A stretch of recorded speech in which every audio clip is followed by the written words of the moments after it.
there's the Moscow. So this is kind of what we expected, at least here in game one. And, you know, honestly, on both sides, they have pretty good compositions, more of a standard that we're used to seeing. The Lunox is in an interesting position, too, because I feel like you see the Lunox players right now that have been playing it die a lot. Yeah. And part of the job, I feel like, as a Lunox is to do that. Like, get some of those ultimates or those battle spells out, utilizing the brilliance, and then you're able to pop off and scale up really well. So we'll see if that happens here for CG. Yeah, for me, I feel like playing Lunox is you gotta be a businessman, right? Like, you will die, but how much do you get in return? If I kill 3 and I die, worth. If Businessman math. Yeah, there you go. Main map. Ladies and gentlemen, welcome to the first elimination match between Dianfengyaoguai and a CG. None has been able to get a victory. So from this point forward, it's all or nothing. Welcome to the Land of Dawn. Here we go, folks. Elimination match. High stakes here in this matchup. Let's take a look at the emblems. So far, pretty normal. Nothing too crazy on the right. Yeah, everyone just going for the standard here in this game. Also should be the fighter emblem for the Claude. We've seen how broken that is, but Lung is actually doing quite a bit of damage there over to Amzik. Both regens popped in very early. Yeah, that's complete comfort, though. Again, like I said, you know, especially for Long to play this Moscow, but against such a winning hero right now, Val's actually going to burn the flicker already. DFYG going for the first blood, and they'll get it. Vel gets it on the Yuzhong here. That's something you would usually do on the Cho. Now on the Grok, way more difficult to do. No, honestly, you can do it on the Grok, but the way that you do it is you show your face, you slow down the jungle just a little bit, and then you just retreat. And you don't retreat towards the side lane, especially when the side lane is losing. You usually rotate towards the mid because there's a higher chance your jungler can back you up as well.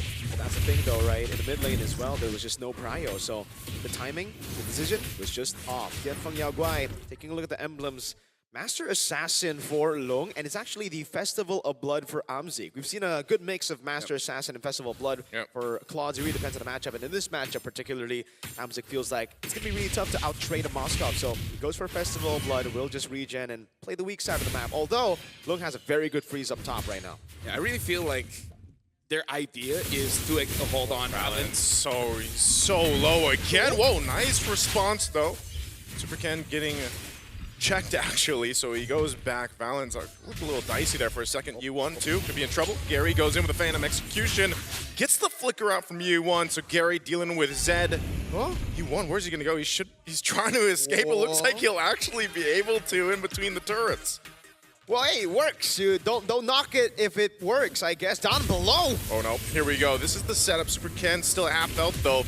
Day 3 in trouble. Shadow Kill gonna be used. He has the backup. Super Ken gone. Vel gonna be next. What a turn of events for CG.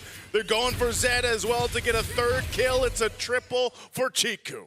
Yeah, honestly, that's amazing. Good timing, and this is why we wanted more of a playmaker for year 3, able to get good trades, and then good rotation coming in from Chiku. Now, Dianfengyaoguai, I don't think they can really contest this. Right? Yeah, probably shouldn't. But either ways, U1 has to be careful, man. Like, that kind of positioning on that Valentina, you should not be doing that. You cannot give more kills to CG, like, without them trying. Yeah, mid prio again now has gone over to CG Esports. I would say very, very sloppy as well from Super Ken there. Goes for the quad shadow, but delays the quad shadow. I understand what he was trying to do, but in this position, it's either you go in full or you back away. Because if you delay the quad shadow and you go shadow kill earlier, you saw he was just stuck there. Yeah, the quad shadow was down right as the shadow kill came out. Not only that, but also the consideration that after the patch, right, it's a little bit shorter distance with that quad shadow, and it doesn't feel as good, especially if you get trapped and the timing's off there. So definitely want to readjust, because with all that happening, speaking of that triple kill that goes in the hands of a Lunox for Chico, who, you know, you get scaled up quicker. That is just so much better. There's not that many tanky heroes at all from TFYG, so that burst from Chico alone is actually going to be a threat. Now, honestly, like, those 3 kills, giving a very early glowing wand for Chico here is big. And we got to say big where. It's big on Vel, especially. And Vel needs to do good around those turtles. So at this point, CG should win all neutral objectives, just because that user is going to have a hard time actually staying alive in the front. Yeah. That's why we were thinking of the Lunox pickup for Dianfengyaoguai. I guess Yi1's just very uncomfortable on that pick after yesterday. Yeah. And now Vel gets the 100 strike, but that's a very quick war axe by Gary. 2 levels ahead of Super Ken, by the way. This is a big problem for Dianfengyaoguai. Yeah, and here's the thing, Dianfengyaoguai, they look headless right now. They don't know what to do. All those rotations are kind of like hoping for something to be there. Yep. But every single time they arrive at a destination, they're like, wait, why are we here again? Yeah, definitely. Again, you guys can let us know who will win this retreat battle. Is it going to be Gary or Super Ken? Vote in the chat. My goat. It's probably going to come down to this fight again for the turtle positioning and just this delay here from CG. Black Dragon form going to be used. There's the kick too. All for Ye3. He's going to be fine though. Oh, he still survives. They go for the setup anyway. Meanwhile, turtle secured. A kill secured and more. All for CG. 5-0 now for Chiku. Oh, and Yuan is there.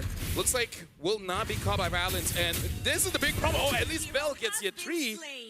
But again, the big problem is the fact that Chiku is actually too far ahead. Because in terms of the goal difference, I believe that it's mostly on him. 1,200 difference. A difference when your team has a glowing one and opponent doesn't.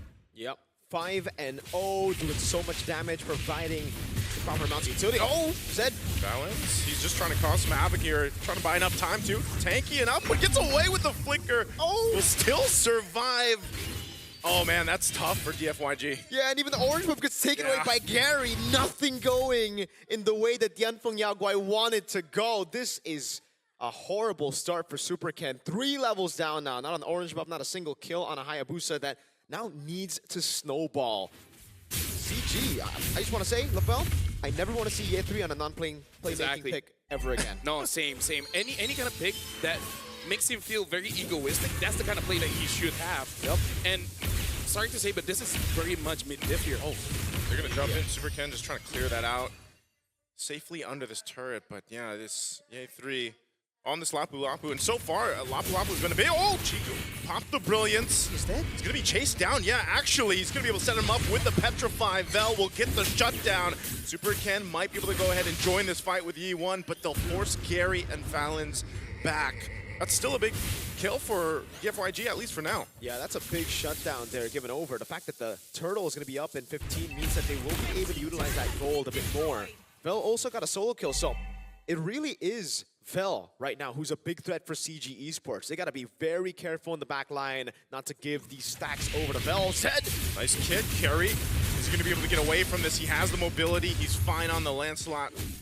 Again, the Cho struggling to set things up here, and with this last turtle just going to go over to CG. Valens might just continue to try to delay Super Ken in the jungle. yeah, and the big problem here is that the fact that Amzik has not been disrupted at all. Like, CG is looking very scary now. Once Amzik, honestly, at this point, even gets 2 items, it might be too much for Dianfengyaoguai.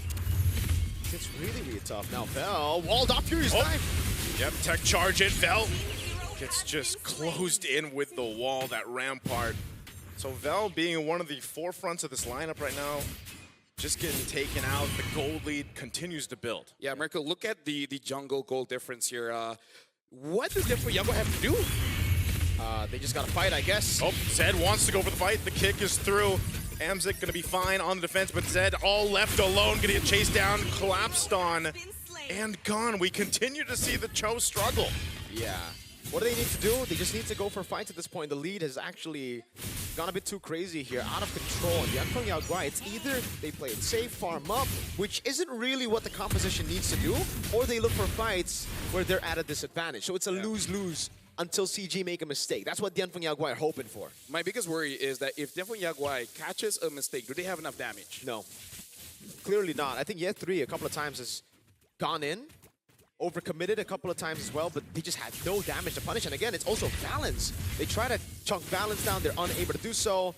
And as long as it is just Valens in Ye3, no damage. If it is Chico or Amzik, then yes, there will be enough damage to take him down.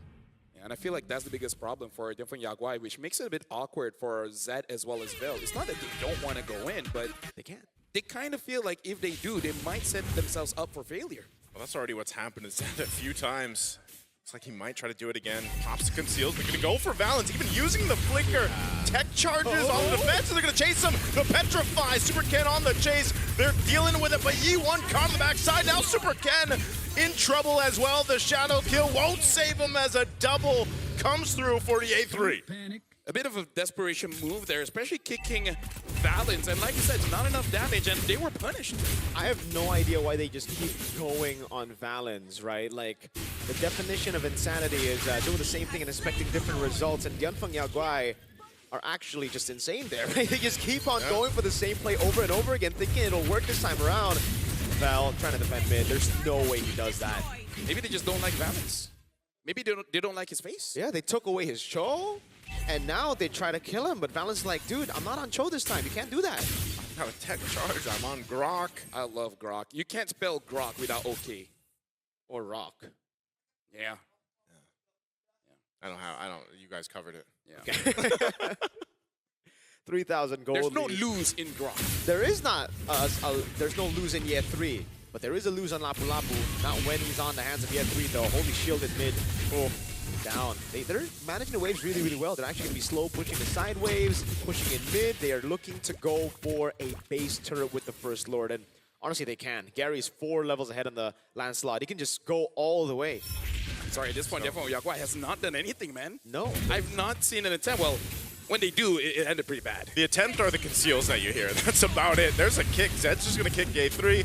They want to deal with this. Vel is gone, deleted, dusted, and gone again. Double kill. Yi1 going to be in trouble trying to get away as Ye3 chasing down. They still have the Lord. Even with Chiku gone, CG might want to end it here. They have enough damage. There it is. Amzik finally being able to shine, and Gary will clean up the kills as they go for one more. A shadow kill to delay it, and that will be game 1 going over to CG Esports. GG.